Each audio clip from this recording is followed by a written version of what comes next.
3, 2, 1. Gee, that's an imaginative cold open, Amy. But I can't think of anything better, so 3, 2.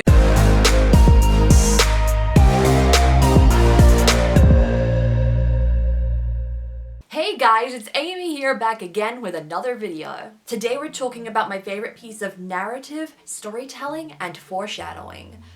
The rule of thirds. It is when a tool, skill, or piece of information at the start is seen as just some filler or some piece of world building.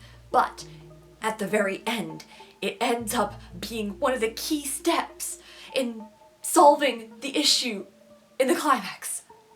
It is so good, you guys. But how exactly does this work? How does a small piece of information seen as significant end up solving the problem in a way that doesn't seem as an overpowered Deus Ex Machina? Let's go through the 7 steps to implement the rule of thirds.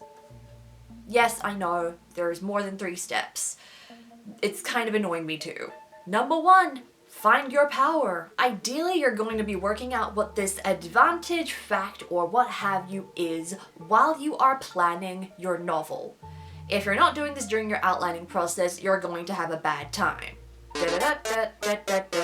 This is something you'll want your main character to have, and it'll be something that will help solve the problem but not do the majority of the work. Otherwise, the rest of the climax will be kind of redundant. We don't want this power to be the thing that solves the problem in a very big way. We don't want this advantage to be a nuke. A good rule would be to have this advantage either make the first or the final blow. The rest of that battle can be filled with different advantages and skills the main character has learned throughout the rest of the novel. Those are going to be your big hits, but your crucial hit is going to be from that advantage. I realize that I'm talking about the climax in the scope of an epic battle. You can do this for more.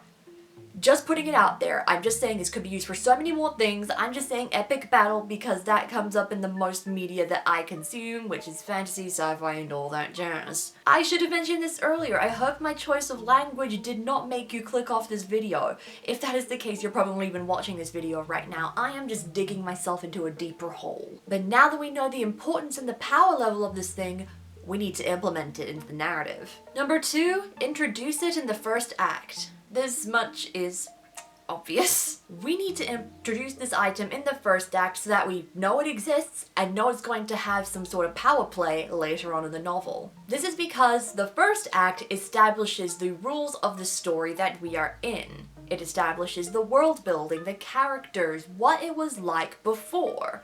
And there is no better place to introduce this advantage than at the same time that everything else is being introduced. Of course, when it is used and introduced, it's not going to be in a spectacular way. This will be the most ordinary and low-stakes implementation of this saving grace. To use an example, and dare I pick Disney for this, it's the carrot pen from Zootopia that Judy Hopps uses to record the message from Nick Wilde. She ends up using it again later in the climax to convict the evil mayor. Number 3, and have it explained. There is another way that this item can get introduced into the narrative, and that is through explaining this item when it is introduced and just telling what it will do before it is shown.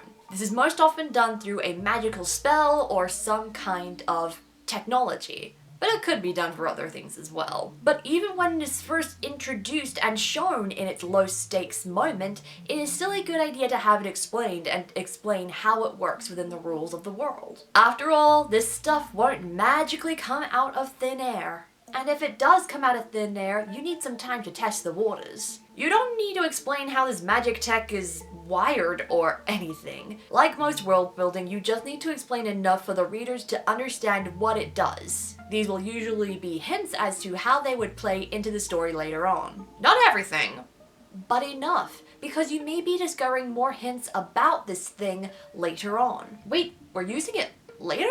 Yeah, no shit. That's why the next point is number 4, a reoccurrence and use. Here is where you can really solidify it. You've introduced it in the first act, we know it's gonna come up in the climax within the third act, so what are we gonna do in the middle act?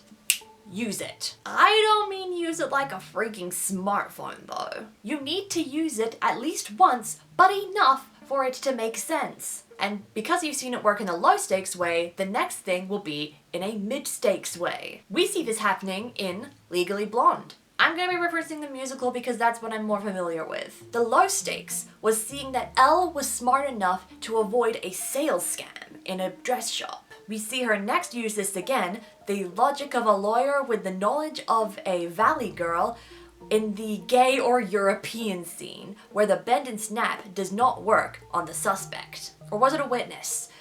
I don't remember. It has literally been so long. And of course we see that stuff again used in the climax, but we're not talking about that right now. What we're talking about is having that midpoint there, that crucial point where we're reminded of this skill that Elle has that she doesn't realize she has. To remind us that she had the power inside her all along. The power of lawyering? Another interesting reoccurrence in the midpoint would be having this item fail.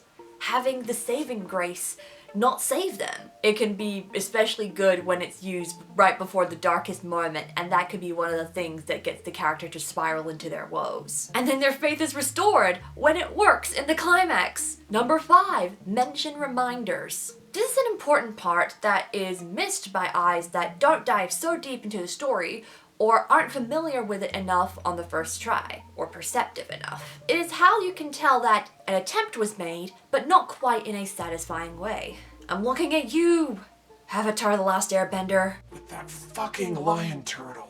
The main reason that I found this shocking and out of the blue in a bad way was because there wasn't enough foreshadowing or things obvious that the lion turtle and the powers that the lion turtle had would come into play. From my perspective, it was an OP Deus Ex Machina that just came out of nowhere. But then upon looking at some analysis videos, it was foreshadowed, just in the least obvious ways. A simple solution to this would have been a reminder that the lion turtle existed, maybe with a little bit of lore sprinkled in too. If you have these moments in the background about this saving grace, then people are going to think it makes sense when such a small thing ends up becoming a saving grace later on. Because not everybody has Sherlock levels of logic and reasoning. Number 6, use it in the climax with meaning. Don't just let that knowledge sit there, mate. Pay it off. Everything in a story has a purpose, so do not let it go to waste.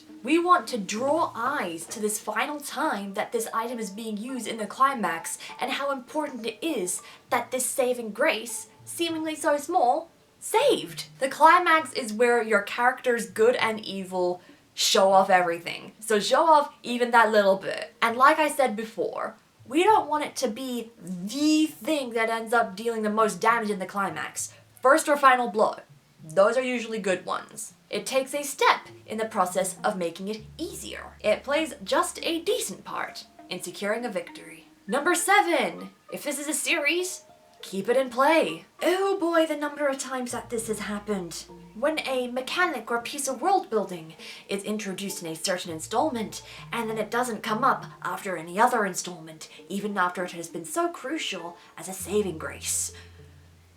Wally is easier to find than the reasoning in that decision. If you intend to use this item in the climax of, say, book number 1, that's not where it disappears. That, my friends, has my Deus Ex Machina radar going off. Wee woo, wee woo. You can use it in any other low or mid-stakes scenarios from then on as you please. As well as some high stakes, again, with it being, that small step.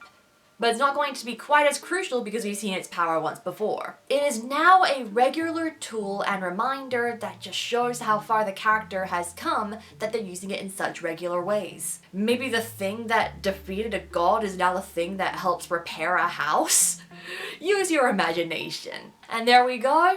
7 steps to the rule of thirds in narrative. If you did enjoy this video, give it a thumbs up and subscribe if you are new around here.